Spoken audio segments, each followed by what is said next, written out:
This module for the Impacts Project at Youngstown State University is focused on sociocultural considerations when working with children, transitional-aged youth, and their families. This project is supported by the Health Resources and Services Administration of the U.S. Department of Health and Human Services.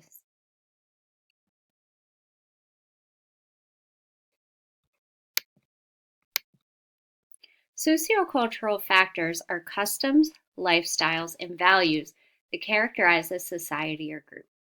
Cultural aspects include concepts of beauty, education, language, law and politics, religion, social organizations, technology, and material culture, values, and attitudes. Social factors include reference groups, family, role, and status in society, time, and available resources.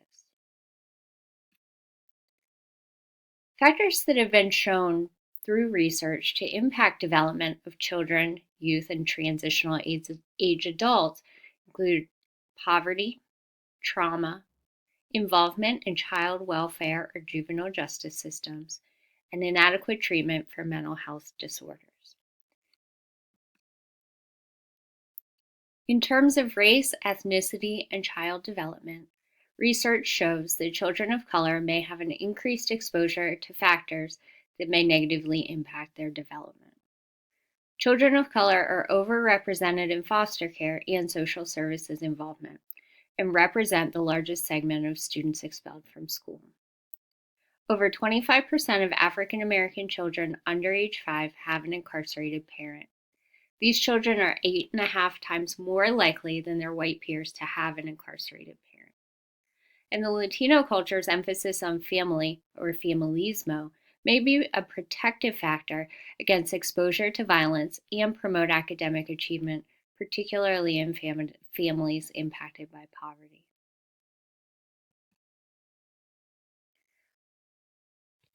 Children residing in low-income neighborhoods and from low-income households are at an increased risk for experiencing behavioral issues.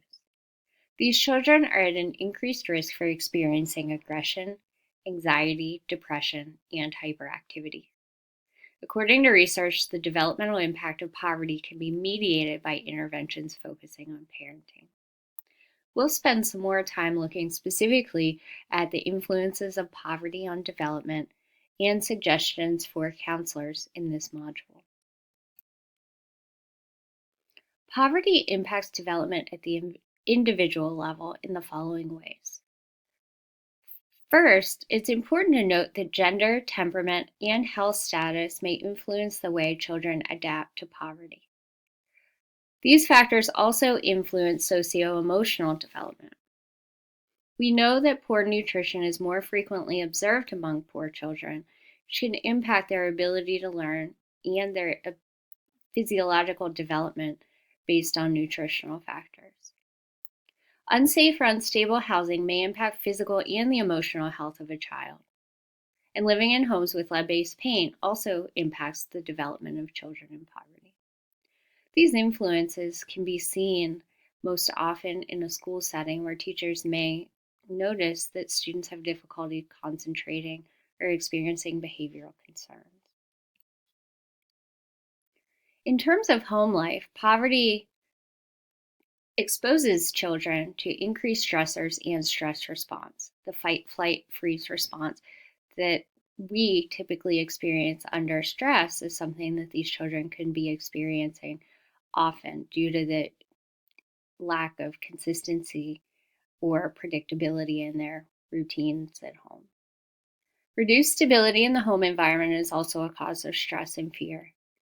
And the reduced ability to cope with financially connected stressors such as car trouble, illness, and unexpected expenses can permeate the household and influence the child and the family system. Despite these experiences, resilience may be observed in the family system despite experiencing poverty due to the strengths that the families summon individually and collectively through their own family system and their support networks. In terms of the peer group, Children who come from poverty are at an increased likelihood of peer rejection. They're more likely to have conflicts with their peers, and they may struggle with fitting in due to limited financial resources to buy clothing, shoes, electronics, etc. Rejection by peers may increase the likelihood of affiliation with peers who have discrepant values, such as aggression, truancy, or substance use. So, on top of the biological and potential psychological stressors and risk factors, now we also are looking at social risk factors for children, adolescents, and young adults. When it comes to education, poor children are more likely to attend poor schools. And poor schools with low achievement and poor classroom management practice can increase the behavior problems and concern for safety, which is already paramount for children who come from unstable environments where unpredictability can prime them for stress responses. School stress and response to stress can exacerbate these ongoing responses and can impact a child's ability to learn and to function in the school environment. Other areas impacted by poverty that can influence development are wide-ranging. Parenting practices, the social support network for the family, unsafe communities, inappropriate role models, a risk of violence and crime, and access to or a lack of access to social service resources, as well as a multi-generational history of poverty, can influence the adaptability of the family and the child to experiencing poverty.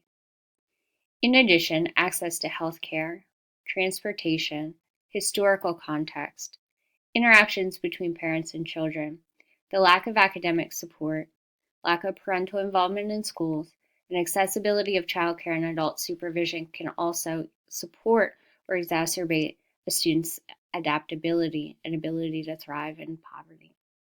It's important to note that these influences related to poverty transcend issues of race, ethnicity, and geographic location. While every individual and every family should be treated as individuals and their specific circumstances should be assessed, it's important to note that the common underlying experiences of poverty can influence child development in these kinds of ways across racial, ethnic, and geographic locations. Suggestions for counselors related to working with clients to be responsive to their needs related to living in poverty includes engaging in self-reflection and acknowledging personal biases and blind spots related to the counselor's own knowledge, experience, and skill level in working with these clients.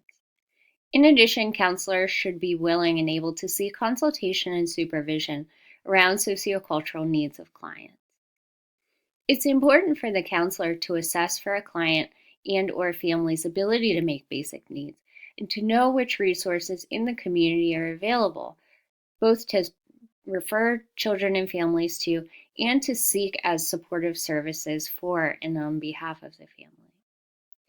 These resources may include food pantries, clothing drives, access to toy drives around the holidays, and other resources that might be available, including emergency shelters, soup kitchens, and other resources in the community. It's important for counselors to develop professional networks and collaborate with other service providers working with the client and family. This is particularly important when counselors consider their work as collaboration partners with schools, because children and youth spend the bulk of their day in a school, collaborating with teachers and school counselors to work as a team to support these children is important. A child's educational success can be predictive of their success as they transition into adolescence and young adulthood. So collaboration, a willingness to partner with schools, is essential for counselors who are working with children, adolescents, and transitional-age youth. It's important also to assess and build upon the client and the family strengths, including support systems, spiritual beliefs, and family resilience. There are models for conceptualizing and integrating these processes into treatment, and it's recommended that counselors become aware of how to integrate assessing for support systems, spiritual beliefs, family resilience, and other biopsychosocial spiritual factors as a standard part of their assessment and intake process. It's also important that counselors understand the importance of relationships and support relational functioning in clients and families. Sometimes counselors might see negative influences of relationships among clients and consider the possibility that cutting off these relationships or limiting them might be helpful. However, for clients living in poverty, their relationships and the social currency that they gain from these relationships are important. And it's important to see the client in his or her environment and find ways to support the client without causing them to feel like their social supports are at risk. It's important to provide support and guidance to parents around parenting issues and concerns. Oftentimes, parents of children living in poverty are stretched thin, potentially working multiple jobs and or raising children in multi-generational households. By understanding the unique family structures and supporting the families in creating predictable, consistent routines for the children, not only can the children's sense of anxiety and stress in the home be reduced, but parents can also support development of their children around predictable rules, routines, and appropriate behaviors. Finally, it's important for counselors to develop connections to the community that increase the counselor's awareness of culture, resources, challenges, and opportunities for support within the local community. Because every community is different and has different challenges related to working with clients impacted by poverty, as well as a wide variety of resources that are oftentimes specifically targeted to the community's needs. It's important for counselors to not only be aware of these, but to find opportunities to support clients, connect them to resources, and advocate for clients and with clients when the opportunity presents itself. By considering and following through on these suggestions, counselors can engage in best practices for working in culturally and socially responsive ways to clients, particularly when it comes to working with clients impacted by poverty. This module was prepared for the Impacts Project at Youngstown State University, which is supported by the Health Resources and Services Administration of the U.S. Department of Health and Human Services. For additional information, please consult the resources at the bottom of the slides. In addition, you can email the creator of this module, Amy Williams, at aewilliams02@ysu.edu. Thank you, and I look forward to seeing you at the next module.